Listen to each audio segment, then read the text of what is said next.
নমস্কার বন্ধুরা, আমি কিংসু মজুমদার। আজ আমি আপনাদের কাছে নিয়ে এসেছি প্রখ্যাত সাহিত্যিক শ্রী বুদ্ধদেব গুহর লেখা আমার সময় আমার গল্প বইটির পাঠ প্রতিক্রিয়া। এই বইটি একটি ছোটো গল্পের সংকলন। আমি এই বইটির থেকে কিছু অংশ আপনাদের পড়ে শোনাচ্ছি।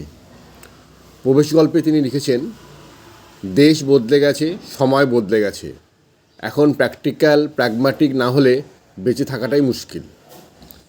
শিশুর শৈশব নেই, কিশোরের কৈশোর নেই, যুবকের যৌবন নেই, প্রৌঢ়র বানপ্রস্থ নেই। প্রতিটি মুহূর্ত টেনশনের প্রতিযোগিতার। অথচ এই প্রতিযোগিতা কিসের জন্য? ভালো চাকরি, ভালো রোজগার, স্ট্যাটাস, ভালো ফ্ল্যাট, গাড়ি, ফোন, ফ্রিজ, ভিসিআর, শুধু এইটুকুই পাওয়ার জন্যই কি একজন মানুষকে পৃথিবীতে আনা?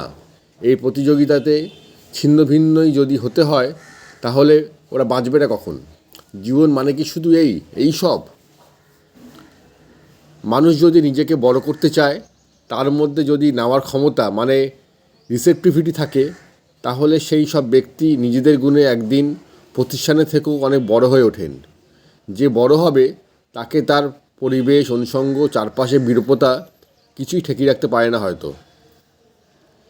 জীবিকার জন্য জীবন নয়, জীবনের জন্য জীবিকা। জে ফর জেলাসি গল্পে তিনি লিখেছেন, এক একজন মানুষের গর্ববোধ আলাদা আলাদা, তাদের ফিলিং অফ ইম্পর্টেন্সের ক্ষেত্রেও আলাদা আলাদা। প্রত্যেককে চাওয়াই এই জীবনে আলাদা আলাদা।